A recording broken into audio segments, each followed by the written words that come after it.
सदाशिवसमारम्भां शङ्कराचार्यमध्यमाम् अस्मदाचार्यपर्यन्तां वन्दे गुरुपरम्परां श्रुतिस्मृतिपुराणानाम् आलयं करुणालयं नमामि भगवत्पादं शङ्करं लोकशङ्करं शङ्करं शङ्कराचार्यं केशवं बादरायणं सूत्रभाष्यकृतौ वन्दे भगवन्तौ पुनः पुनः ईश्वरो गुरुरात्मेति मूर्तिभेदविभागिने व्योमवद्व्याप्तदेहाय दक्षिणामूर्तये नमः। श्री चिद्घनगणेशाय नमो मह्यं सुकन्नित्यं स्वप्रकाशं व्यापकं नामरूपयोः अधिष्ठानं बुद्ध्यबोध्यं बुद्धेर्दृक्यत्वनिर्मलम् अपारं सर्ववेदान्तवेद्यं प्रत्यक्परं महः तदेवान्नमत्तोऽन्यदिति मे निश्चिता मतिः।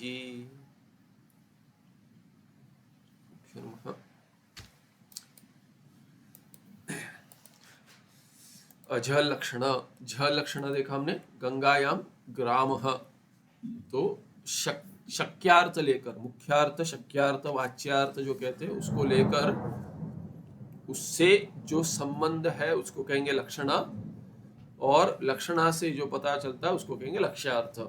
तो जहां संपूर्ण त्याग करते हैं, वाच्यार्थ का संपूर्ण त्याग करके लक्षणा से जो अर्थ ग्रहण होता है वैसे लक्ष्यार्थ को, वैसे लक्षणा को जहल लक्षणा कहते हैं। अभी अजल लक्षणा कहते हैं। अजल लक्षणा क्या है? वाच्यार्थिन स एव वाच्य संबंधी ज्ञानम येन पदेन जायते तत्पदे तस्मिन्नर्थे अजल लक्षणा ग्राह्य।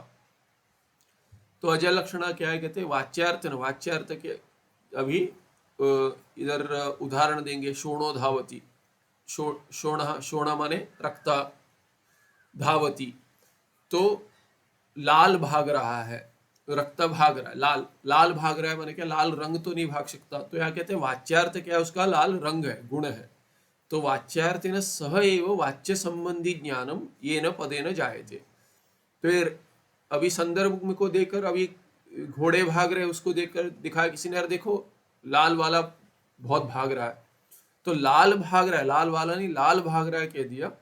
तो संदर्भ में समझ में आता है कि वाच्यार्थ तो जो रक्त रंग है, शोणो रंग, वाच्यार्थ न सएव वाच्य संबंधी। तो वाच्य से रक्त रंग के साथ जिसका संबंध है वो कौन है? घोड़ा है, अश्व। संबंधी ज्ञानम, उस अश्व का ज्ञान येन पदेन जायते। तो शोण से तो शोण अश्व का ज्ञान हो रहा है। येन पदेन शोण इति पदेन जायते, जिस पद से उत्पन्न हुआ ज्ञान, तत्पदे तस्मिन् अर्थे, उस पद में, शोण पद में, तस्मिन् अर्थे माने कौन सा? वो अभी अश्व, घोड़ा, उस अर्थ में क्या है? अजल लक्षणा ग्राह्य। तभी क्या है कि शोण से अश्व का ज्ञान हो रहा है, किंतु क्या है कि शोण का परित्याग नहीं किया है, शोण का परित्याग नहीं किया है, उसके साथ ही अश्व का ग्रहण हो रहा है। इसीलिए क्या है कि उसमें अजल लक्षण, अजल माने ये ओहाक त्यागे धातु से बना है, तो त्याग नहीं किया है। अजल माने बिना त्याग किए लक्षणा जो है उसको अजल लक्षणा कहेंगे। तो उदाहरण, शोणो धावति इत्यत्र शोणपदस्य शोण वर्ण विशिष्ट अश्वे अजल लक्षणा। तो शोण वर्ण है, ये वाच्यार्थ हो गया। उससे विशिष्ट, ये विशेषण बनेगा। विशेषण तो भाग नहीं रहा है, विशेष्य भागेगा। तो विशेष्य हो गया अश्व, वो भागेगा, इसीलिए वो भाग रहा है। इसीलिए क्या है कि शोण वर्ण से विशिष्ट हो गया अश्व, अश्व में अजल लक्षणा हो गई बिना शोण वर्ण का त्याग किए। क्योंकि अश्व क्या है कि शोण ही अश्व है, रक्त अश्व है। शोण इति वर्ण, यहाँ समझाते, शोण तो वर्ण है, वर्ण माने रंग है ये। तस्मिन् केवले वर्णे धावनम न संभवति, वो केवल रंग तो नहीं भागेगा। अतः शोणपद वाच्यार्थभूत रक्तवर्ण विशिष्ट अश्वे शोणपद से अजल लक्षण। इसीलिए क्या हो गया? अर्थ नहीं बन रहा है। अर्थ जब ही नहीं बनता मुख्य अर्थ को लेके, वर्ण तो नहीं भागेगा, तो वर्ण में धावन संभव नहीं है, इसीलिए भागना संभव नहीं है। इसीलिए आपको लक्षणा करनी पड़ेगी। अभी कौन सी लक्षणा करेंगे? कहते हैं शोणपद को रखकर अश्व में लक्षणा हो रही है, इसीलिए त्याग बिना किए किया। इसीलिए शोण जो विशेषण है वो विशेषण विशिष्ट के साथ, विशेष का जुड़ेगा तो ये विशिष्ट बनेगा। तो विशिष्ट दिखला रहा है आपको कि ये शोण पद विशेषण है, वो विशिष्ट अश्व है, इसीलिए क्या है, अजल लक्षणा होगी, उसका त्याग नहीं किया। दोनों एक ही व्यक्ति को बताते हैं, अश्व अश्व व्यक्ति को, इसीलिए शोणपद से अजल लक्षणा हो गया। ये शोणपद से कस्मिन अजल लक्षणा, शोणपद वाच्यार्थ जो है, वाच्यार्थ भूत रक्तवर्ण है, उससे विशिष्ट जो हो गया वो अश्व है। अश्व में शोणपद का अजल लक्षणा हो गई। गुण गुणिनो हो तादात्म्य संबंध उक्ता। पहले कहा था कि गुण और गुणी के बीच में तादात्म्य संबंध होता है। शोण वर्ण विशेषत्वात् व शोण वर्ण विशेषत्वात् गुण। तो ये शोण क्या है, वर्ण विशेष है, वर्णों में कोई विशेष है शोण, तो वर्ण विशेषत्वात् गुण, शोण गुण हो गया। अभी गुण कौन हो गया, अश्व। अतः शोणपद वाच्य रक्तगुणस्य स्व आश्रयेण गुणिना अश्वेन सह यह तादात्म्य संबंध सा लक्षण। तो गुण गुणी के बीच में तादात्म्य संबंध हो गया। ये तादात्म्य संबंध है, तार्किक समवाय संबंध कहेगा, और पूर्व मीमांसक और उत्तर मीमांसक उसमें तादात्म्य संबंध कहेंगे। दोनों के तादात्म्य संबंध में लक्षण में भेद है, किंतु तादात्म्य संबंधी का हमने गुण गुणी के बीच में भेद सहित अभेद है। कैसा भेद, सहिष्णु अभेद है, माने कल्पित भेद सहिष्णु अभेद है। तो ये जो गुण गुणी में संबंध है तादात्म्य संबंध, ये तादात्म्य संबंध ही लक्षण है। यहाँ पे शोणपद वाच्य रक्त गुण जो है वो गुणी, जो स्व आश्रय, उसका आश्रय कौन है, गुणी है। गुणी कौन है, अश्व है। अश्वेन स, अश्व के साथ इस रक्त गुण का अश्व गुणी के साथ क्या संबंध है, कहते तादात्म्य संबंध है। वही लक्षण है, संबंध ही लक्षण होता है। देखा हमने पहले, वाच्यार्थम अपरित्यज्य एव अधिक अंशस्य ग्रहणाद अजल लक्षणा इयम्।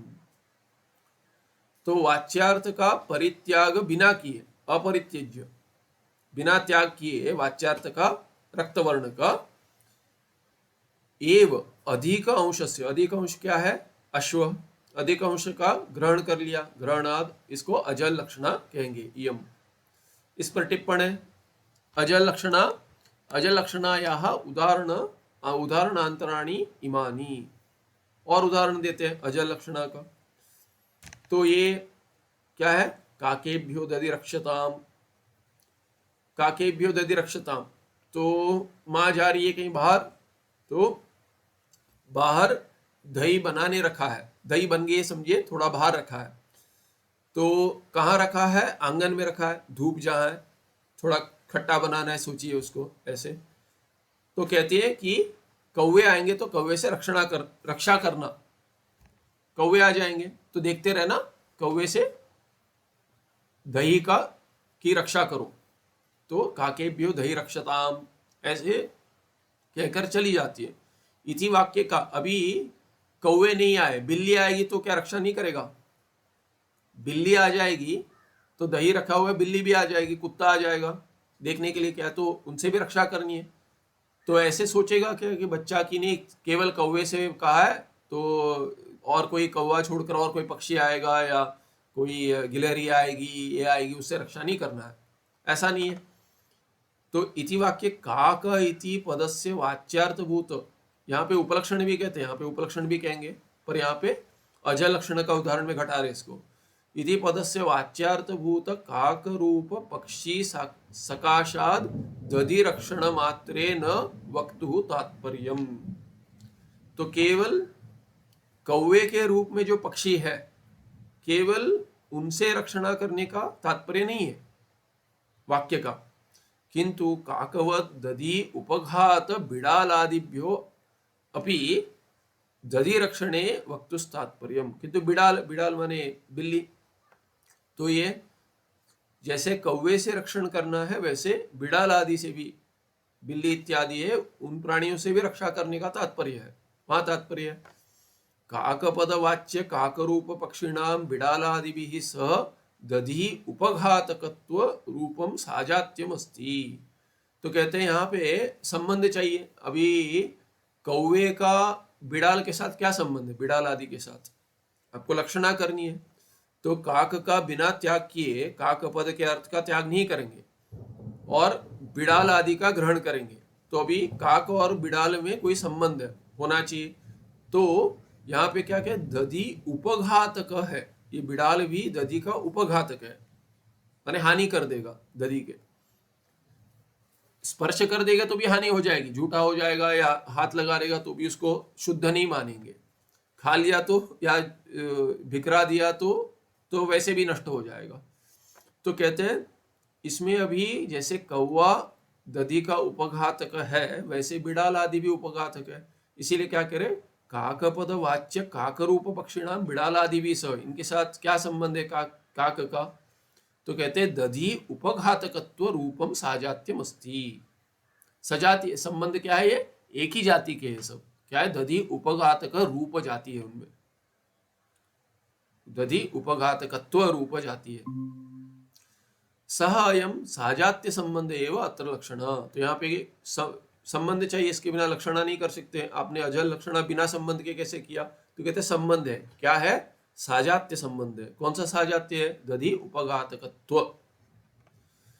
अत्र वाच्यार्थ काकम अव्यहाय अधिकतया बिडालादीनाम अपि ग्रहणात् अजल लक्षण। इसको क्यों अजल लक्षण कहेंगे? कहते हैं कि वाच्यार्थ काक है, मुख्यार्थ तो काक का काक कौवा ही है, तो कौवे का त्याग बिना किए अधिक अर्थ ले लिया बिडाल आदि, इसीलिए क्या है, इसको अजल लक्षण कहेंगे। दधि उपघातक दध्युपघातकाः सर्वे अपि अत्र काकपदस्य लक्ष्यार्था। जो जो दधि की हानि करेंगे सभी को ग्रहण करेंगे, सभी का ग्रहण हो जाएगा काकपद से, इसीलिए इसमें अजल लक्षण है। दूसरा उदाहरण देते हैं, केदार रक्षणार्थम मंचे उपविशन कश्चन पुरुष पक्षादिकम विद्रावयन आक्रोशति। तो यहाँ पे क्या है कि ये एक प्रसिद्ध उदाहरण आता है शास्त्र में, मंचः क्रोशति करके। तो अभी कुछ बच्चे खेल रहे स्टेज पर, मंच माने स्टेज, मंच माने वास्तविक क्या है कि टेबल इत्यादि होता है, तो ये स्टेज समझिए। तो कहते हैं तम दृष्ट्वा कश्चन वदति मंच क्रोशति इति। तो कहते हैं कुछ मंचे उपविशन कश्चन पुरुष, कोई बैठा है वहां पे, वो किसी केदार किसी रक्षा के लिए कुछ बैठा है, सोचिए एक सिक्योरिटी गार्ड है कोई भी है। तो पुरुष पक्षादिकम विद्रावयन आक्रोशति, क्या है कि कुछ आक्रोश करता है ऐसे कि पक्षी इत्यादि भगाने के लिए जैसे करते वैसे। तन दृष्ट्वा कश्चन वदति मंच क्रोशति थी। वो क्या है कि बच्चे खेल रहे, सोचिए अभी वॉचमैन ये बैठा हुआ है, वो किसी को भगाने के लिए कहता है अरे भागो करके, वो चिल्लाता है, कुछ शब्द करता है। अभी कोई बड़ा शब्द कर रहा है तो क्या है कि क्या कहते हैं, तम दृष्ट्वा कश्चन वदति, कोई उसको देख कर क्या कहता है, मंच क्रोशति थी, कहता है मंच क्रोश, अरे स्टेज चिल्ला रहा है करके। स्टेज नहीं चिल्ला रहा है, स्टेज पर लोग है या कोई है वो चिल्ला रहा है ना। तो बच्चे भी खेल रहे यदि, तो कहते हैं कि अरे स्टेज से आवाज आ रही, कहते स्टेज आवाज कर रहा है। स्टेज आवाज नहीं कर रहा है, वास्तविक क्या है कि तो उपलक्षण है वहां पे, उपलक्षण कहते हैं, या तो क्या कहते हैं इसमें ये अजल लक्षण। तो कहते तत्र मंच इति पद से मंचस्थ पुरुष अजल लक्षण। वो मंच में जो पुरुष है, वो वॉचमैन जो चिल्ला रहा है, रक्षा के लिए बैठा है, वो चिल्ला रहा है, वो मंचस्थ पुरुष है, मंच नहीं है, वो मंच पे है। मंच शब्द वाच्यार्थ मंचे क्रोशनम असंभवी, कि वो मंच तो क्या स्टेज तो नहीं चिल्लाएगा, मंच जो है वो तो लकड़ी का जो ये बिछा हुआ है, वो संभव ही नहीं है कि वो चिल्लाएगा, जड़ पदार्थ है। अतः मंच पद से वाच्यार्थ भूत खटव्यासः पुरुष है अजल लक्षण। तो ये क्या करते हैं, वाच्यार्थ भूत खटव्या, माने वास्तविक क्या है कि मंच माने चारपाई इत्यादि ऐसा अर्थ भी होता है, तो वास्तविक मंच का अर्थ वो है। तो मंच माने ये भी कहते हैं मंच पर बैठे हुए, तो ऐसा भी कहते हैं स्टेज। मंच माने क्या, लकड़ी का, जैसे ये अर्थ भी है कि जैसे चारपाई या कॉट है वैसे, तो उसको मंच कहते हैं। ये भी मंच कहते हैं उसको कि मंच पर माने ऊपर ही है। तो अभी कहते हैं कि ये खटवा माने, तो खटवा माने ये कॉट ही है, खटवा कॉट वही अर्थ में, उसी अर्थ में। तो उसमें वो तो वाच्य अर्थ है, मुख्य अर्थ है, किंतु उसके साथ जो उस पर खड़ा है, बैठा है, वो पुरुष है, तो पुरुष है अजल लक्षण, क्योंकि ये खटव्या सह पुरुष अजल लक्षण। तो अभी कहते हैं मंचस्थ पुरुष क्रोशति इति ही अस्य वाक्य से लक्ष्यार्थः। ये क्या कहते हैं, मंचस्थ पुरुष क्रोशती इति ही अस्य वाक्य से लक्ष्यार्थ। इसका लक्ष्य, क्योंकि अभी क्या है, मंच का त्याग नहीं किए, मंचस्थ पुरुष ले लिए, वास्तविक जह लक्षण में भी घट जाएगा। जैसे गंगायाम ग्राम उसमें घटाए थे, वो भी घट जाएगा। यहाँ पे इन्होंने अर्थ लिया क्योंकि ये मंचस्थ पुरुष कर दिया ना, तो ये स्थ ये संबंध हो गया, तो ये मंच वास्तविक मंच का त्याग करना पड़ रहा है। यहाँ पे बिना त्याग किए करके लिखे, ठीक नहीं लग रहा है मुझे।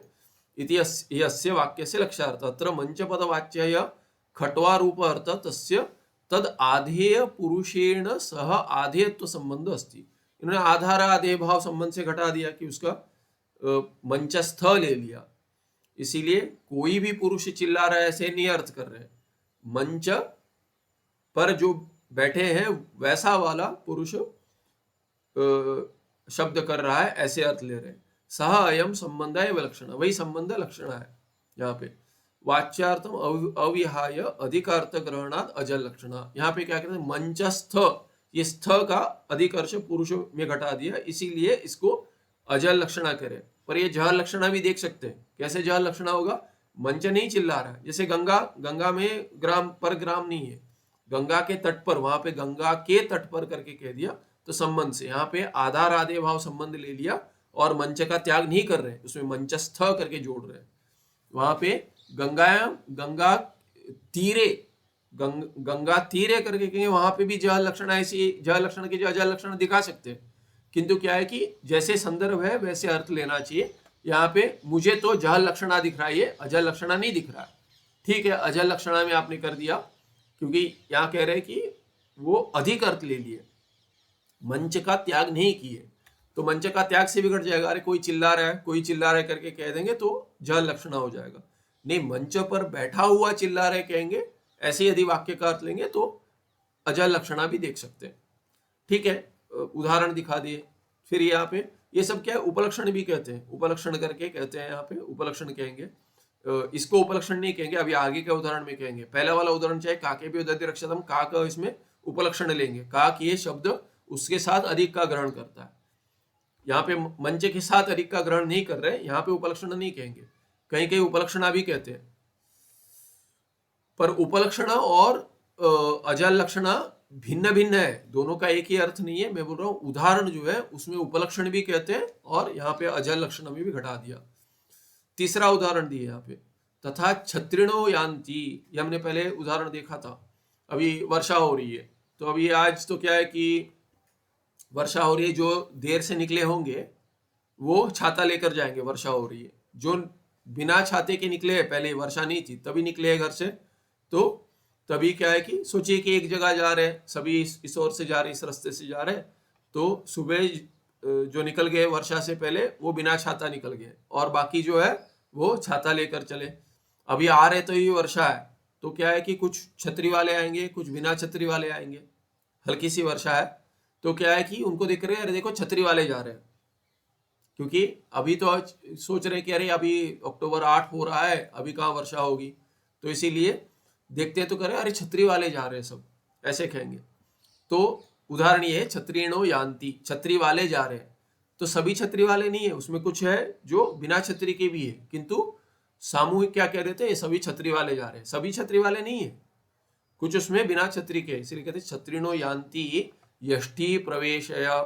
यष्टि प्रवेशय माने कहते हैं कि किनका तो प्रवेश करा दी, कहते हैं कि यहाँ पे क्या, इत्यादि वाक्येषु छत्री पदेन यष्टि पदेन च क्रमेण स्ववाच्यार्थ भूतेन छत्र विशिष्ट पुरुषेण यष्टि समुदायेन च तत्संबंधितया छत्रविहीनः यष्टिवाहकाश्च पुरुषा गृह्यन्ते। तो कोई लकड़ियां ले आ रहे, तो लकड़ियां ले रहा है, उनको भी क्या कहते हैं, तो ये लकड़ी वालों को प्रवेश दे दो। तो केवल वो नहीं है, बाकी भी है साथ में, तो उनको सब प्रवेश दे दो।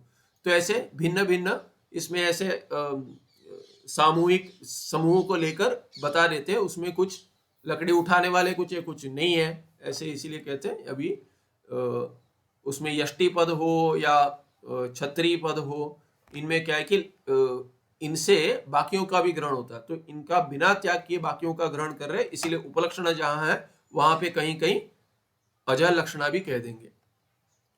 तो यष्टिवाहकाश्च छत्र विहीन यहाँ के यदि यष्टिवाहकाश्च पुरुषा गृह्यन्ते तत्संबंधित यहाँ पे यष्टि समुदाय ने छत्र विहीन यष्टिवाहकाश्च,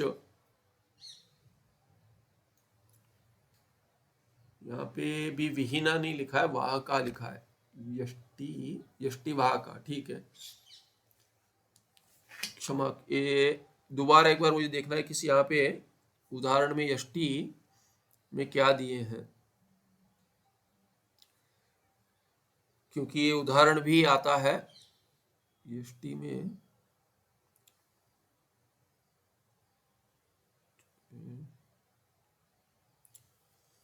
हाँ ठीक है, तो ऐसा अर्थ करेंगे, ये यष्टि में ना, यष्टि तो लकड़ी है, तो ये क्या उदाहरण दे, या छत्रीण में क्या यहाँ पे इन्हीं प्रत्यय वाला है, ये इन्हीं प्रत्यय वाला नहीं, यष्टि जो है ना ये इसमें तिन लगा हुआ है, ठीक है। यज्ञ के याग के लिए लकड़ी का जो ये करते हैं प्रयोग करते हैं उसको यष्टि कहेंगे।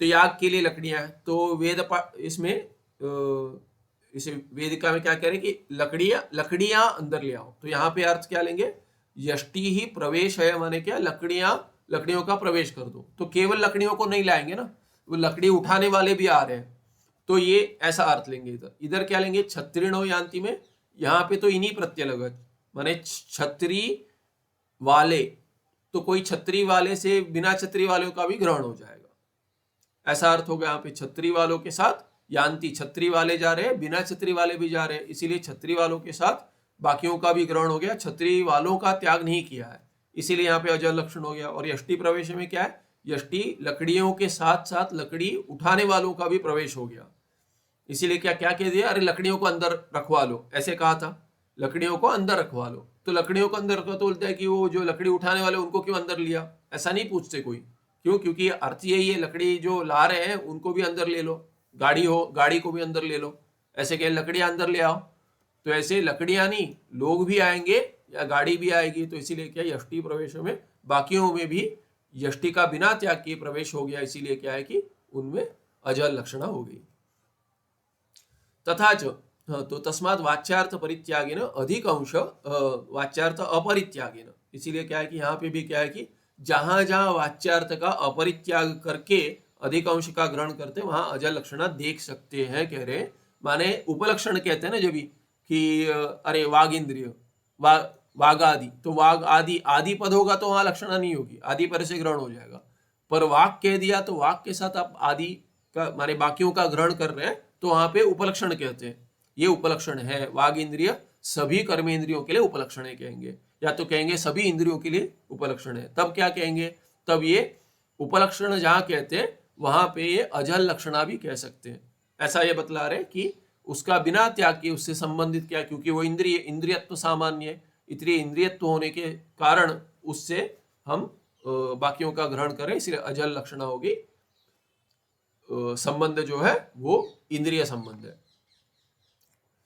तथा च यत्र यत्र श्रुतिवाक्ये आत्मस्वरूप प्रतिपादक सत्व चित्वादि विशेषणानां मध्ये एकस्य वा द्वयोर्वा उपादानम अस्ति, जहां अभी कहते हैं कि सत्य सत करके कह देंगे, चित करके कह, चिद ब्रह्म, सद ब्रह्म, आनंदम ब्रह्म इत्यादि कहेंगे, वहां पे क्या होगा, आत्मस्वरूप का प्रतिपादन करने वाला जो वाक्य है उसमें क्या है कि सत्व चित्व इत्यादि विशेषण, जहां विशेषणों में एक ही दे दिया, विशेषण माने ये विशेषण क्या है कि ये व्यावर्तक क्या नहीं है, ये क्या है कि स्वरूप विशेषण है, स्वरूप जो है सच्चित आनंद अनंत इत्यादि में से किसी का भी एक का भी ग्रहण कर लिया, एकस्य वा द्वयोर्वा, या दोनों का, एक या अधिक का भी जहां कह दिया है और बाकी रह गए, तो तत्र तत्र अनुक्तानि अपि इतर सर्व विशेषणानि ग्राह्याणि, बाकी स्वरूप के जो विशेषण सबका ग्रहण कर सकते हैं, और वहां पे भी क्या अजल लक्षणा कहेंगे, उपलक्षण कहते हैं, उपलक्षण मानी यहाँ पे अजल लक्षणा का ये अर्थ लगा सकते हैं। तस्माद एतादृश स्थले सिद्धांते अपि अजल लक्षणा उपयुज्यते, तो कहते हैं वैसे स्थल में जो लक्षणा है वो अजल लक्षणा ही है, ठीक है। उदाहरण देख लिया हमने, जहद और अजल लक्षण का उदाहरण के साथ लक्षण भी देख लिया, उदाहरण भी देख लिया, और टिप्पण में विश्लेषण देख लिया। अभी ये दोनों मिलकर, जहां जहद भी होता है अजहद भी लक्षणा होती है, वहां पे क्या कहते हैं, भागत्याग लक्षणा। पदस्य वाच्यार्थे अंशम एकम विहाय अंशांतर ग्रहणम भागत्याग लक्षणा। तो कहते हैं पद के वाच्यार्थ में एक अंश का त्याग करेंगे और दूसरे अंशों का ग्रहण करेंगे, तब क्या है, उसको भागत्याग लक्षणा कहेंगे। सा एव जहद अजल लक्षणा इति च उच्यते, उसको ही जहद अजल लक्षणा कहेंगे। दोनों है उसमें, क्योंकि त्याग करने के कारण जहद लक्षणा हो गया और बाकियों का कुछ का त्याग न करने के कारण क्या हो जाएगा, उसको अजल लक्षणा कहेंगे। तथा ही क्वचित देशे पूर्व दृष्टम, इसके लिए क्या उदाहरण है, सोयम देवदत्ता। सोयम देवदत्ता, तो सह और अयम, सह माने क्या, तत्काल तद्देश विशिष्ट।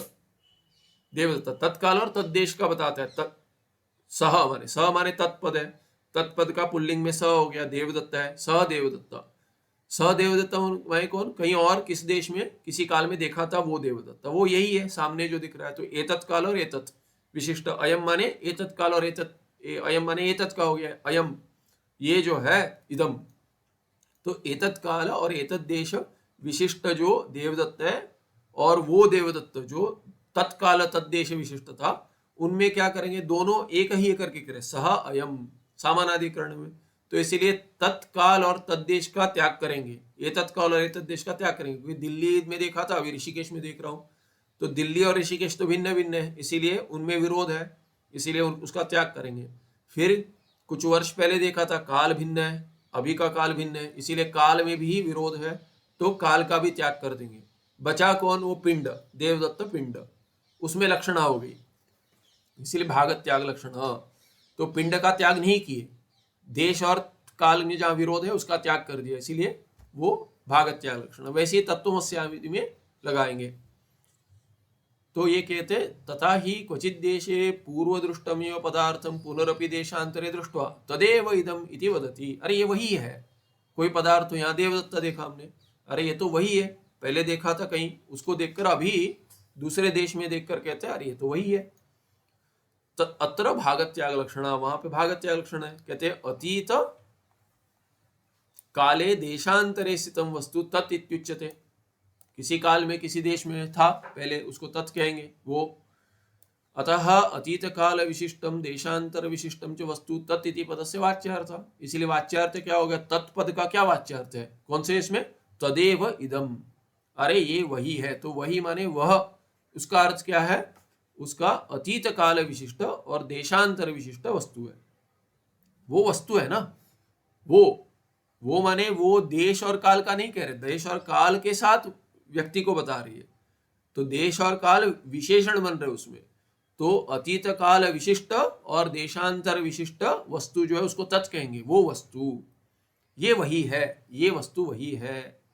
तो वो वस्तु माने क्या, उस देश में देखी हुई है, उस काल में स्थित जो थी वो, इसीलिए विशेषण बन जाएगा देश और काल, विशेषण का त्याग करेंगे। वो वाच्यार्थ है, वर्तमान काले समीप देशे वस्तु स्थितम वस्तु इदम इत्युच्यते, इदम ये, तदेव इदम ये माने क्या, इस देश में और इस काल में जो वस्तु है, देश और काल का कथन नहीं कर रहे, इस देश में जो है वो वस्तु, इस काल में जो है वस्तु, इसलिए देश और काल विशेषण बन रहे, ये देश और ये यह काल। तो कहते हैं इदम, ऐसे कहते हैं अतः वर्तमान काल विशिष्टम समीप देश विशिष्टम च वस्तु इदम इति पदस्य वाच्यार्थः। तो अभी ये जो स्थित वस्तु है सामने यहाँ पर है, इस देश में और इस काल में, वर्तमान काल में, उस वस्तु को वाच्यार्थ लेंगे पद का, इदम इस पद का, अयम तदेव इदम कह दिया। तो इदम क्या, इदम किम, इदम वस्तु किम, तो कहते हैं ये अभी दिख रही है वो क्या है कि एतत् काल विशिष्ट एतत् देश विशिष्ट वस्तु कहेंगे। तो अभी भूतकाल और वर्तमान काल का विरोध है, और कोई अन्य देश और इस देश का विरोध है, तो कहते हैं भूतकाल विशिष्टम देशांतर विशिष्टम च वस्तु एव वर्तमान काल विशिष्टम समीप देश विशिष्टम च भवति। जो दूर देश में स्थित था वो अभी यही है, और तब था वो अब है, इसीलिए क्या है कि इति एतत् तदेव इदम इति वाचक समुदाय से वाच्यार्थ। अरे ये तो उस देश में जो वस्तु थी वो अभी इस देश में भी वही वस्तु है, वही है, उसके जैसी नहीं, वही वस्तु है। इसीलिए ये वाचक जो समुदाय है उसका अर्थ ये हो गया, वाच्यार्थ ये हो गया। तद एतन्न संगच्छते, ये ठीक नहीं है। क्यों? क्योंकि देश और काल में तो विरोध हो रहा है। आप कैसे कह सकते वही वस्तु है? तो कोई कहेगा अरे वो कहाँ से वस्तु होगी, वो तो वहां पर थी, वो तो तब थी, अभी पता नहीं, अभी का किसको पता कहाँ है, उस काल में थी वो, तो अभी यहाँ कैसे होगी वो? ऐसे तदेतन्न संगच्छते, ऐसे कोई कहेगा। भूतकालस्य वर्तमान कालस्य च सामानाधिकरण्य विरोध अस्ति। काल में विरोध है, भूतकाल और वर्तमान काल एक ही अधिकरण में कैसे रहेंगे? तथा एव देशांतर से समीप देश से सामानाधिकरण्य अपनी विरोध, वैसे ही देश में विरोध है, वो दिल्ली ऋषिकेश कैसे होगा? दोनों एक ही इसमें नहीं है, अधिकरण में नहीं हो सकते। अतः पदद्वय वाच्यार्थांतरभूत देश कालात्मक वाच्यांशम विहाय वस्तुमात्रे पदद्वय से भागत्याग लक्षण। तो यहाँ पे क्या कर दिया? पदद्वय, अर्थ तो लग रहा है कि अरे कोई नहीं सोचता, अरे अरे ये तो वही है, तो कहेगा अरे संशय हो सकता है उसके जैसा है, कह रहे कि वही है, कह रहे वही है, कह रहा हूँ वही कह रहे, माने हो सकता है, क्यों नहीं हो सकता? हो गया, आ गया होगा वस्तु वहां से, वो देवदत्ता आ गया होगा, उसमें क्या बड़ी बात है? तो पदद्वय वाच्यार्थ अंतर्भूत, दोनों पद में जो वाच्यार्थ अंतर्भूत क्या है? देश कालात्मक जो है वाच्यांश है उसको छोड़ देते हैं। विशेषणों, दोनों शब्दों में क्या है कि विशेषणों का त्याग कर देंगे, तत्काल तद्देश छोड़ देंगे और यहाँ पे एतत् काल एतत् देश विशेषण छोड़ देंगे। तब क्या है कि वस्तु मात्र जो बचता है वो वहां पे भी वही वस्तु थी, अभी भी वही वस्तु है। इसीलिए वहां, यहां, तब और अब इसका त्याग कर देंगे तो वस्तु एक ही बचती है। उसमें क्या विरोध है? उसमें कोई विरोध नहीं है। इसीलिए कहते हैं वस्तु मात्र पदद्वय से भागत त्याग लक्षण। वस्तु का त्याग नहीं किए, वस्तु का त्याग नहीं करेंगे, वस्तु का त्याग करें तो कुछ नहीं बचेगा, शून्यवाद हो गया जैसे। तो यहाँ पे भागत त्याग लक्षण या जहद अज लक्षण कह दिया। अब इसका टिप्पण में विश्लेषण करते हैं। सोयम इत्यत्र वाक्ये सह अयम इति अनयोः पदयोः परस्पर समान विभक्तकत्व बलात् एकार्थकत्व रूप सामानाधिकरण संबंधो अस्ति। तो सामानाधिकरण है, कैसे सामानाधिकरण है? सह अयम अस्ति, अस्ति एक तिंग वाक्य में लेकर एक अस्ति पद जोड़ देंगे तो सह अयम अस्ति, अस्ति भवति वर्तते, कुछ लेंगे तो सह और अयम में सामानाधिकरण हो गया। कैसे सामानाधिकरण हो गया? अभी कहते हैं इति अनयो पदयो, सह और अयम तो पद है, इनका पदार्थ जो है वो अधिकरण है। समान अधिकरण होना चाहिए, समान अधिकरण ययो हो पदयो हो, दो सह और अयम में से जो पद का, दोनों पद का एक ही अधिकरण जो होगा तभी कहेंगे, माने व्यक्ति जो है वो अधिकरण है, वो जब एक होगा तभी सह और अयम क्या पदार्थ एक है, दोनों का व्यक्ति, तभी इनको समानाधिकरण में है करके कहेंगे। समान अधिकरण हो गया इनका, इसीलिए इनका भाव क्या है? समानाधिकरण से भाव समानाधिकरण्यम। तो कहते इति अनयो पदयो परस्पर समान विभक्तिकत्वात्, विभक्तिकत्व बलात्। तो ये तो क्या है कि ये लक्षण में आता है, इसलिए कहते हैं। वैसे कभी कभी क्या है कि दो पद है, यदि आप केवल समास और तद्धित लेकर देखेंगे, समानाधिकरणस्य भावः सामानाधिकरण्यम, और समानाधिकरण माने क्या? बहुरीय समानम अधिकरणम ययोः पदयोः, ते पदे समान अधिकरणे, दो है नपुंसक में, ते पदे समान अधिकरणे, तयोः भाव तस्य भाव समानाधिकरणस्य भाव सामानाधिकरण्यम, ऐसा कहेंगे। तो यदि केवल अर्थता लेंगे, लक्षण को मत देखिए, लक्षण में क्या है कि एक विभक्ति होनी चाहिए, पर ऐसा नहीं कि एक विभक्ति है इसीलिए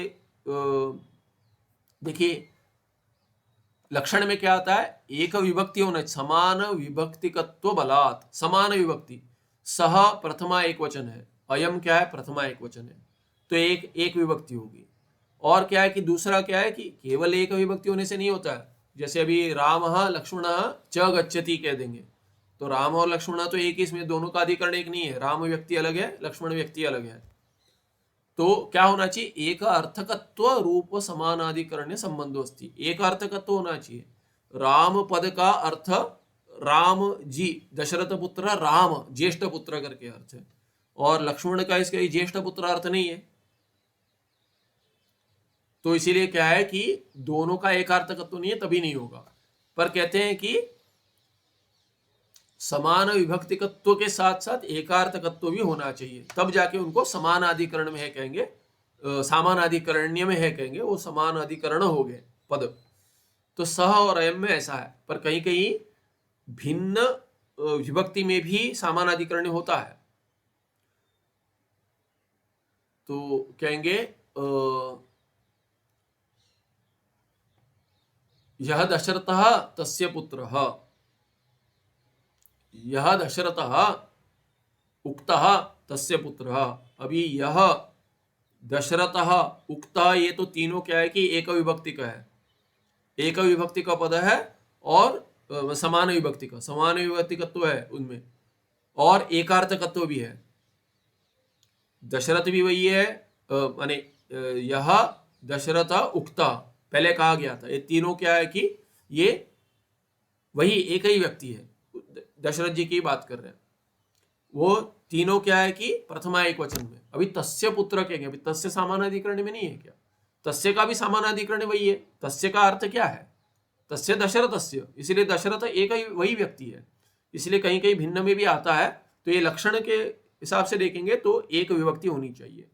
तो यहाँ पे क्या कह दिए, एक विभक्ति केवल पर्याप्त नहीं है, एक विभक्ति के साथ साथ समान अधिकरण के लक्षण में एकार्थकत्व बोधकम भी होना चाहिए, एकार्थकत्व बोधकत्व होना चाहिए उसमें, एकार्थ बोधकत्व। तो एकार्थकत्व रूप सामानाधिकरण संबंध अस्ति, ये संबंध है। स और अयम में क्या संबंध है, सामानाधिकरण संबंध है, यही लक्षण है यहाँ पे। तादृश सामानाधिकरण्यवशात् तयोः पदयोः वाच्यार्थभूतयोः परोक्ष अपरोक्ष वस्तुनोः एकत्वं प्रतीयते। तो यहाँ क्या होता है, तादृश सामानाधिकरणवशात्, क्योंकि पद में सामानाधिकरण है कि ये वही है, सह अयम सोयम देवदत्तः सोयम, सह और अयम के बीच में सामानाधिकरण है, सामानाधिकरण संबंध है।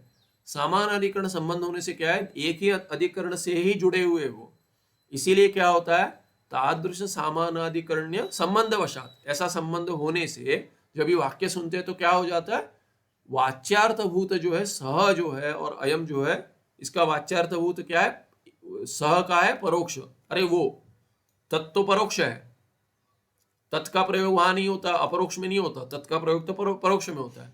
तत् ब्रह्म त्वमसि ऐसे कहते हैं। तो ये सह माने कहीं परोक्ष है, और अपरोक्ष क्या है, ये अयम, अपरोक्ष माने प्रत्यक्ष है यहाँ पे। तो ये परोक्ष और अपरोक्ष वस्तु जो है वो दोनों एक ही है, एकत्वं प्रतीयते तयोः। परोक्ष और अपरोक्ष वस्तु के बीच में एकत्व की प्रतीति हो रही है, क्यों हो रही है, क्योंकि वाक्य में दोनों सामानाधिकरण संबंध में बैठे हैं, स और अयम। तयोः वाच्ययोः विरोधी धर्मवत्वेन न पद ऐक्यम उपपद्यते। प्रतीति तो हो रही है एकत्व की, वाक्य कह रहे वाक्य में तो ये दोनों एक है कह रहे, जैसे तत्वमसी में घटाएंगे ना आगे जाकर, तो मुख्य तो उद्देश्य वही है, तत्वमसी में घटाएंगे। तो तत् से तो ईश्वर की बात कर रहे, और त्वमसी अरे अहम मैं हूं करके कह रहे, अरे ये कैसे संभव है। तो इसीलिए तद ऐक्यम न उपपद्यते, ये तो नहीं होना चाहिए, कैसे होता है, संभव नहीं है। प्रतीति तो वाक्य से यही हो रही है, पर क्या कहना चाह रहे हैं, ठीक तो नहीं लग रहा। तो यहाँ कहते हैं सह और अयम कह रहे, वो ये है, वो दोनों एक है, ऐसे कहेंगे वो और ये एक है, वही है, ये एक है नहीं, यही वही है। तो ये कैसे संभव है, प्रतीति तो हो रही है वाक्य में, किंतु विरोध भी ऐसे लग रहा है, भान हो रहा है, ये तो ठीक नहीं लग रहा है, कैसे होगा।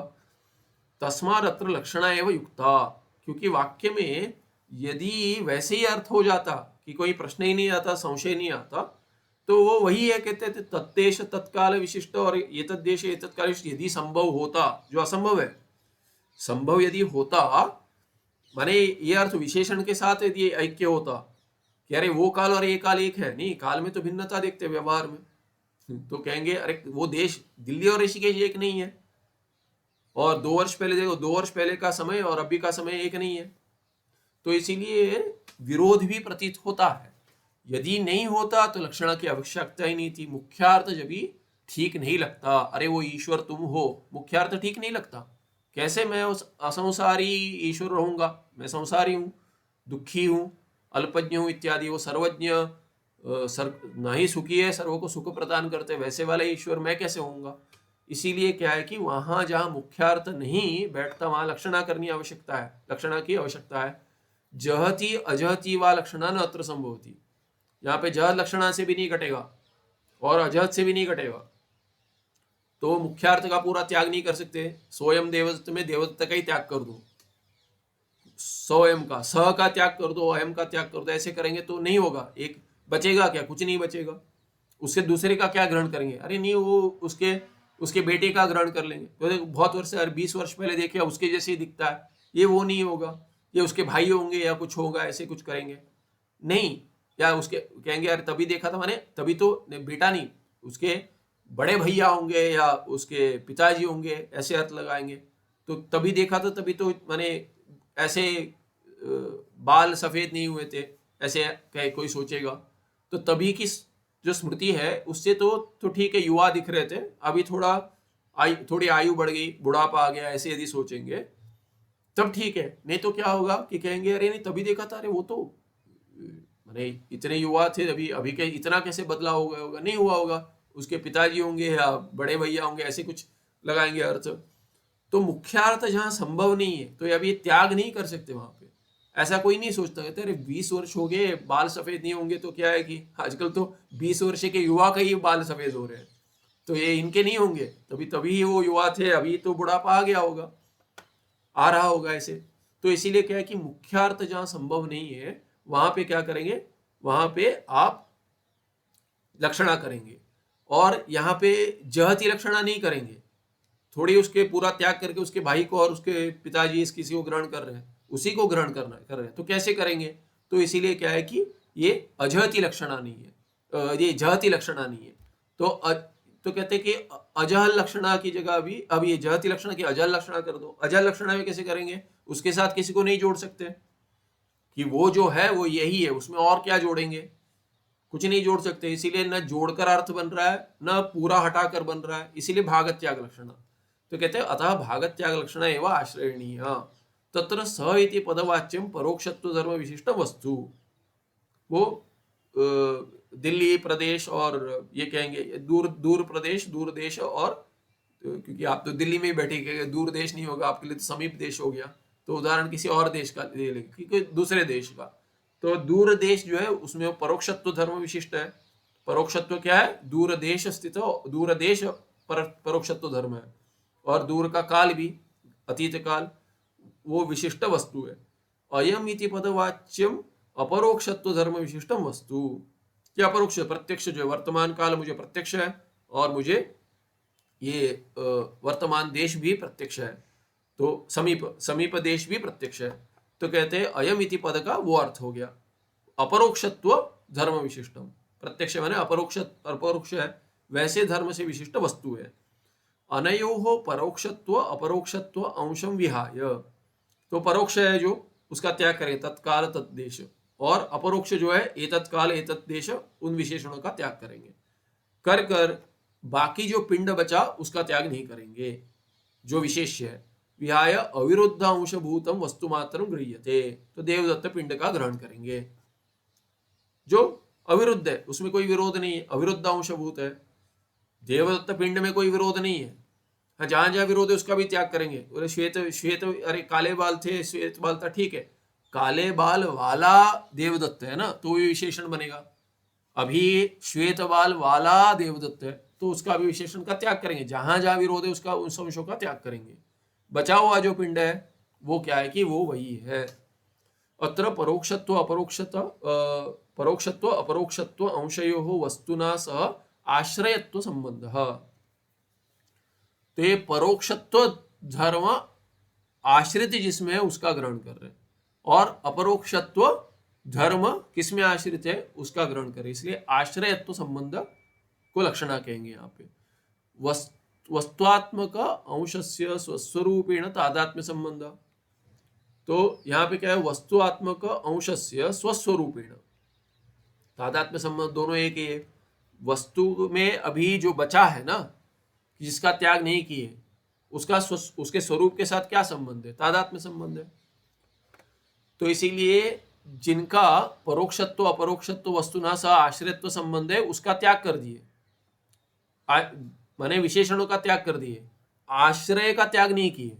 आश्रय जो है वस्तुआत्मक अंश जो है, उसका अपने स्वरूप के साथ तादात्म्य संबंध है।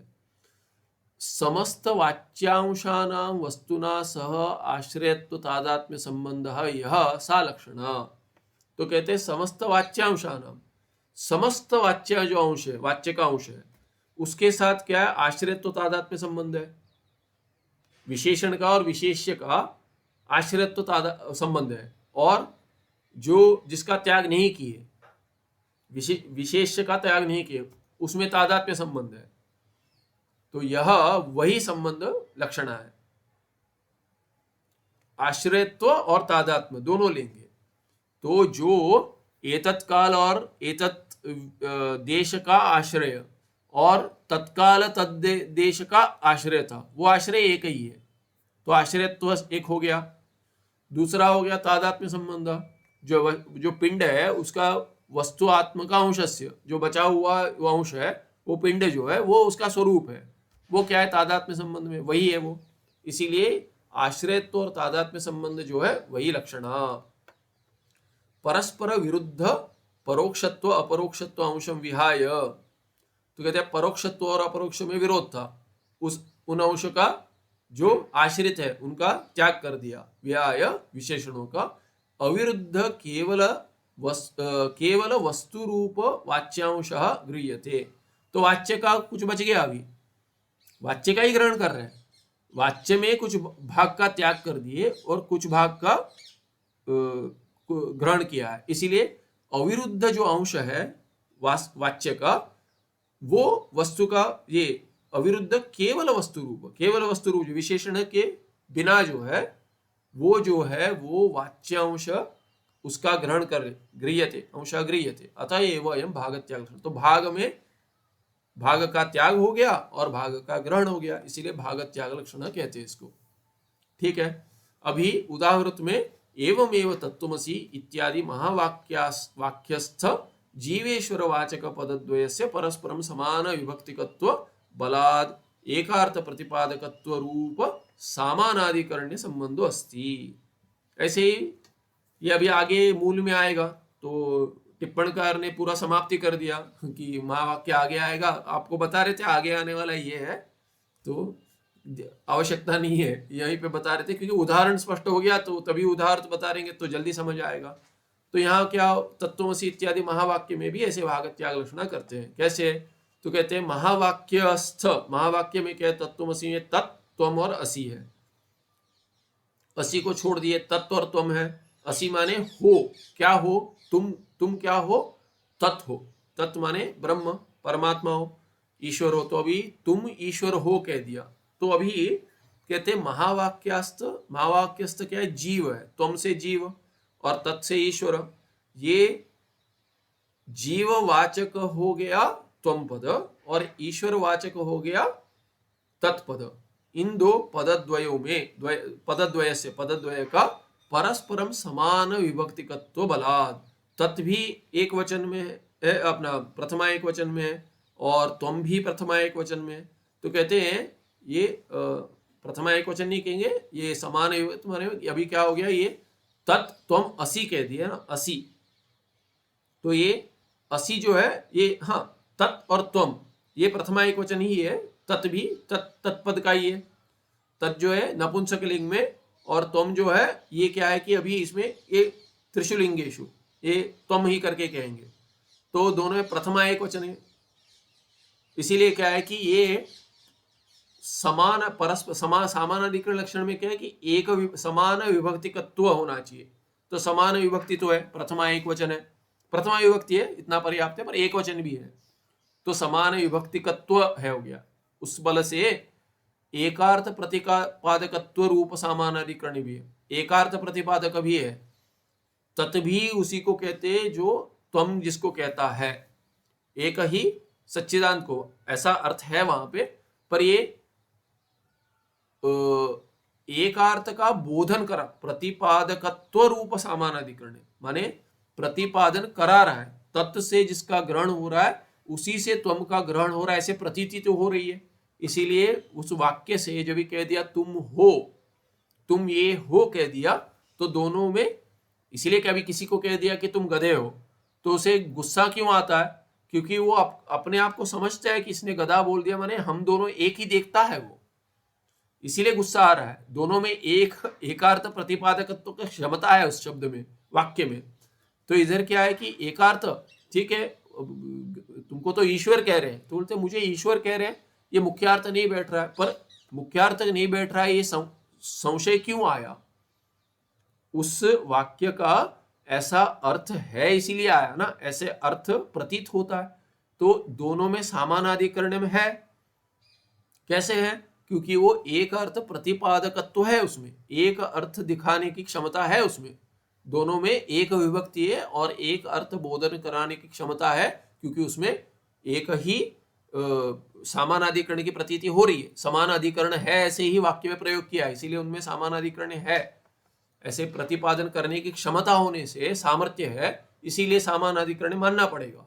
अब ये सामानाधिकरण संबंध जो है तत्व और त्वम में, वही अभी मुख्यार्थ दिखलाता है कि ये तुम दोनों एक हो। पर इसमें अभी प्रश्न आता है, तद्बला तत्त्वम इत्यादि पदवाच्य जीवेश्वरयो हो एकत्वम प्रतीयते, एकत्व की प्रतीति हो रही है। वो कहना चाह रहा है, वाक्य ऐसा कहना चाह रहा है, इसकी प्रतीति तो हो रही है। तयोः जीवेश्वरयो विरुद्ध धर्मवत्वेन एकत्व असंभवात, एकार्थत्व की माने प्रतिपादन कराने का सामर्थ्य तो है उसमें, पर फिर भी विरोध है उसमें। दोनों एक हो कह रहे हो, पर मुझे नहीं लगता हो, ठीक है, संशय आ रहा है। क्यों? क्योंकि विरुद्ध धर्म है। तत्व में जो धर्म है और त्वम में जो धर्म है, उनमें साक्षात विरोध है। ईश्वर में जो सर्वज्ञत्व है और मुझ में जो अल्पज्ञत्व है, उन दोनों में विरोध है, जीव में जो है। तो ऐसे बहुत सारे धर्म है ईश्वर में और मुझ में जिनमें विरोध है। इसीलिए विरुद्ध धर्मवत्वेन एकत्व असंभवात, ये तो असंभव है, मुख्यार्थ असंभव है। मैं ईश्वर वैसे ही जीव के रूप में ही होकर, ईश्वर के रूप में ही होकर, दोनों में कैसे एकता होगी? इसीलिए लक्षणा अंगीकार्या, इसी लक्षणा माननी पड़ेगी। तो लक्षणा भी कौन सी माने?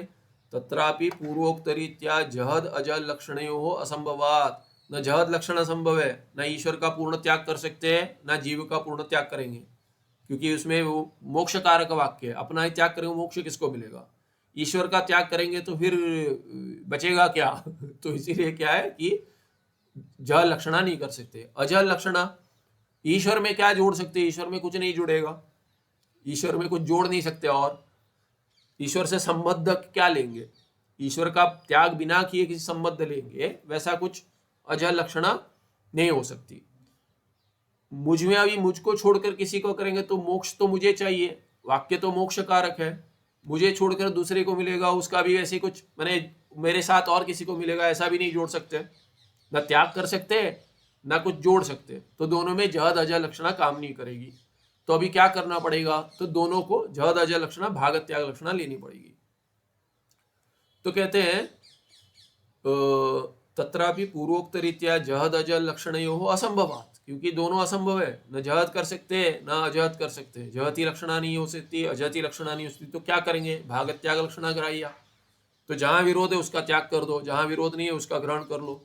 तस्मात् सर्व महावाक्येषु द्वयोः पदयोः वाच्यभूत जीवेश्वरयोः, सभी महावाक्य में क्या है?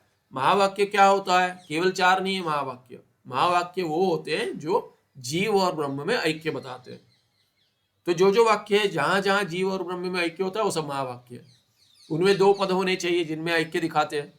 तो द्वयोः पदयोः कौन से हो? वाच्यभूत जो है जीव और ईश्वर, जीव ईश्वर, उनमें सर्वज्ञत्व, किंचिज्ञत्व आदि धर्म। सर्वज्ञत्व और किंचिज्ञत्व, ये सर्वज्ञ है ईश्वर और मैं किंचिज्ञत्व हूँ, थोड़ा माने बहुत थोड़ा कुछ जानता हूं, वो भी क्या है करके पता नहीं, किससे उसमें बिजली चली गई।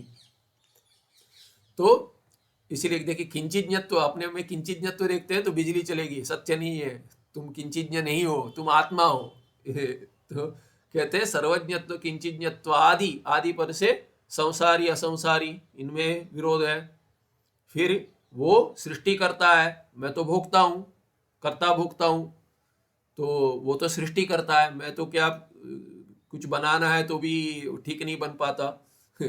माने कोई कह रहे थे बीज देता हूँ तुम उगा दो, उसमें भी मेरी शक्ति नहीं है। ग्रीन हैंड्स कहते हैं, वो छूते हैं तो अच्छा खासा फलता फूलता पेड़ सूख जाता है, ऐसे कि चल कुछ उसके हाथ होते हैं कि तुलसी भी ना लग पाए ठीक से, घास ना उग पाए, वैसे वाले होते। तो कहते वो तो सृष्टि करता है, हम तो घास को भी सुखा देते हैं, हाथ लगा रहे तो ये हो जाए, तो इसीलिए कि नष्ट हो जाए।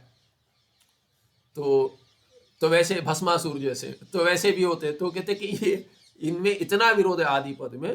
तो सर्वज्ञत्व किंचिज्ञत्व आदि धर्म विशिष्ट उपाधि रूप विरुद्ध वाच्यांशम विहाय, ये जो विरोध है सभी का छोड़ दो। अच्छा ये नहीं है उनमें, अच्छा आप में है ये, हाँ तो अच्छा ठीक है, उनमें असंसारित्व है, तुम्हें क्या संसारित्व है, छोड़ दो, संसारी नहीं है ऐसा सोच लो। तो ऐसे करते करते हर एक का त्याग करें। वो उसके बाद क्या बचता है? अभी कहेंगे उतने दूर क्यों छोड़ रहे हो, अरे तुम अभी संसारी हो, स्वप्न में संसारी थे, ऐसा ही दुख था क्या? नहीं था, ऐसा दुख वाला स्वप्न में नहीं था। तो कहेंगे नहीं स्वप्न में भी बहुत दुख था, दूसरा दुख था, पर था, ठीक है, सुषुप्ति में था क्या? नहीं था, तो उसका त्याग कर दो। तुम्हारी स्थिति ठीक नहीं है, माने स्थिति माने तुम्हें ही अपना स्वरूप, मैं दुखी हूं इतना कह रहे हो, स्वप्न में कभी सुखी होते हो कभी दुखी होते हो, यहाँ पे भी जागृत अवस्था में कभी सुखी दुखी। जिसको बहुत सारा दुख है वो भी कहता है कि जब ये आंख लग जाती है सुबह उठने का ही मन नहीं करता, क्यों? इतना दुख है। तो तभी नहीं था ना सुषुप्ति में, तो तुम्हारे स्वरूप में ही तुम्हें निश्चय नहीं है, कभी दुख है कभी नहीं है, तो कैसे कहोगे कि तुम दुखी हो? तो ये क्या है कि आता जाता उसका त्याग कर दो। ये जो शरीर है बचपन में छोटा था, अभी और बड़ा हो गया, अभी कमर टूट रही है तो और थोड़ा ये हो रहा है, तो बुढ़ापा आ रही है, शरीर हो रहा है ना, तुम तो फिर भी वही हो। इसीलिए क्या है कि जो आता जाता है जो बदलता है उसका त्याग कर दो। ऐसे ही क्या है कि वहां पे सर्वज्ञत्व है, तुम किंचिज्ञत्व त्याग कर दो। पहले पहले और कुछ जानते थे, अभी देख लिया इतना सारा, कहते हैं कि धूप में बाल सफेद नहीं किए तो जानते हो, तो किंचिज्ञ जो किंचिज्ञ बचपन में थे उससे अभी अधिक किंचिज्ञ हो। और बचपन में ठीक है एग्जाम के लिए कुछ परीक्षा के लिए पढ़ा था वो सब भूल गए, दूसरे दिन ही भूल गए, और दूसरे वर्ष में जाने की आवश्यकता है, दूसरे दिन भूल गए, परीक्षा देके समाप्त हो गया, रट लिया, बोल दिया, हो गया, आके सो गए, सुबह उठकर कुछ नहीं पता, अगले वर्ष अगले देखेंगे। वैसे वाली स्थिति है, तभी अधिक जानते थे, अभी कम जानते हो, वैसा भी है, पर अभी अन्य विषय जानते हो। इसीलिए क्या है कि किंचिज्ञ से और थोड़ा किंचिज्ञ प्लस प्लस हो गए, जैसे इसमें प्रोग्रामिंग लैंग्वेज में C++, वैसे ये किंचिज्ञ थे, अभी किंचिज्ञ और थोड़ा किंचिज्ञ से और थोड़ा ऊपर, वैसे जो आता जाता है उसका त्याग कर दो। तो कहते हैं सर्वज्ञत्व किंचिज्ञत्व आदि धर्म विशिष्ट उपाधि जो है वो सब उपाधि है, उपाधि रूप विरुद्ध वाच्यांशम, वाच्य में विरुद्ध अंश है वो सब उपाधि है, वाच्य जो है उसमें उपाधि अंश का त्याग कर दो। विहाय, और त्याग कर कर क्या है? अविरुद्ध चेतन अंश ग्राह्य, अविरुद्ध चेतन अंश, और चेतन में क्या करेंगे? उपलक्षण है, माने अजल लक्षण लगाएंगे, और चेतन माने यहाँ पे क्या है कि चेतन सच्चित आनंद सब लेकर उनका ग्रहण करेंगे। तत्र सर्वज्ञत्व किंचिज्ञत्वादि धर्म विशिष्ट माया अविद्ययोः चैतन्येन सह अधिष्ठानत्व संबंधो अस्ति। तो ये विरुद्ध धर्म जो है वो क्या है? वो सर्वज्ञत्व किंचिज्ञत्व विशिष्ट क्या है? माया और अविद्या जो है उनका चैतन्य के साथ अधिष्ठानत्व संबंध है, आधे आधार आधे भाव है। तो चैतन्य स्थित अविद्या है, अविद्या किंचिज्ञत्व सर्वज्ञत्व लेके आ रही है, माया लेकर आ रही है सर्वज्ञत्व, और अविद्या लेकर आ रही है किंचिज्ञत्व। इसीलिए क्या है कि ये जो विशिष्ट माया और अविद्या दोनों है, माने सर्वज्ञत्वादि विशिष्ट माया और किंचिज्ञत्वादि विशिष्ट अविद्या, इनका चैतन्य के साथ क्या संबंध है? चैतन्य अधिष्ठान है उनका, और एक ही, दोनों का एक ही अधिष्ठान है। चैतन्य न स्वेन तादात्म्य संबंध होती, चैतन्य अपने आप क्या स्वरूप में क्या है? तादात्म्य संबंध है उसका। माने भिन्न प्रतीत होता है पर भिन्न भिन्न चैतन्य नहीं है, दोनों एक ही है। इसीलिए स्वरूप के साथ स्वेन तादात्म्य संबंधो अस्ति। एतेषां सर्वेषां वाच्यानां चैतन्य अंशेन सह अधिष्ठानत्व तादात्म्य संबंध सह यह सलक्षण सा लक्षण। तो विधेय प्राधान्य लिंग, तो लिंग लक्षणा स्त्रीलिंग है, इसीलिए यह संबंध सा लक्षण। यह और सा समानाधिकरण में, सा स्त्रीलिंग में, यह पुल्लिंग में। सा क्या है कि विधेय लक्षणा कह रहे, सा लक्षणा विधेय है, इसीलिए विधेय प्राधान्य से उसका लिंग स्त्रीलिंग हो गया। तो कहते हैं ये क्या है, पहले जैसी अधिष्ठानत्व। जो पहले क्या है कि पहले हमने ये देखा था, यहाँ पे मूल में क्या लिया था, यहाँ पे मूल में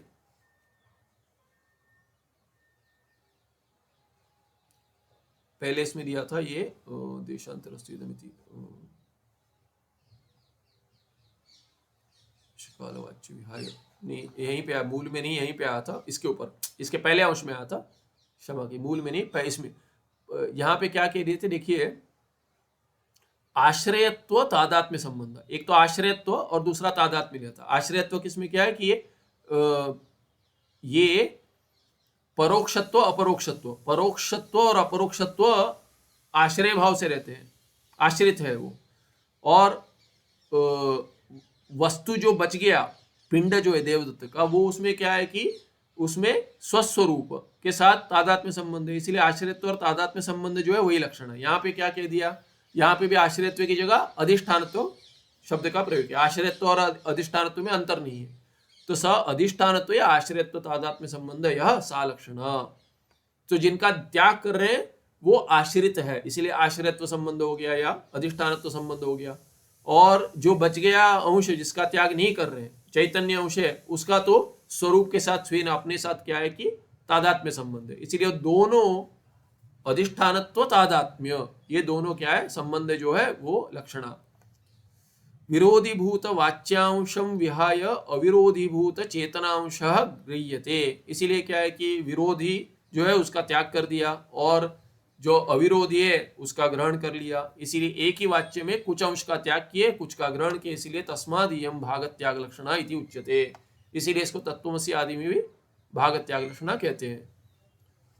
तो ये हो गया महावाक्य में भाग त्याग लक्षणा, ये ठीक है। तो ये अगले इसमें देखेंगे, यहाँ पे उदाहरण में मूल में नहीं घटाए थे, वो अगले पाठ में देखेंगे। महावाक्येषु लक्षणा, तो ये संदर्भ में अभी जो टिप्पणी में बताया ये अभी मूल का संदर्भ बन गया, ये अगले पाठ में देखेंगे। सुखम नित्यम स्वप्रकाशम व्यापकं नाम रूपयो अधिष्ठानं बुद्धे बोध्यं बुद्धेर्दृक्यत्व निर्मलम् अपारं सर्ववेदांत वेद्यं प्रत्यक् परमः तदेवान्नमत्तोऽन्यति मे निश्चिता मतिः। नमस्ते, धन्यवाद। इसमें तो अभी दुविधा नहीं होनी चाहिए, क्योंकि इतना ज़्यादा डिटेल में बता दिया तो आगे तो कुछ कष्ट नहीं होगा, स्पष्ट होना चाहिए। ठीक है, अगले पाठ में देखते हैं। नमस्ते।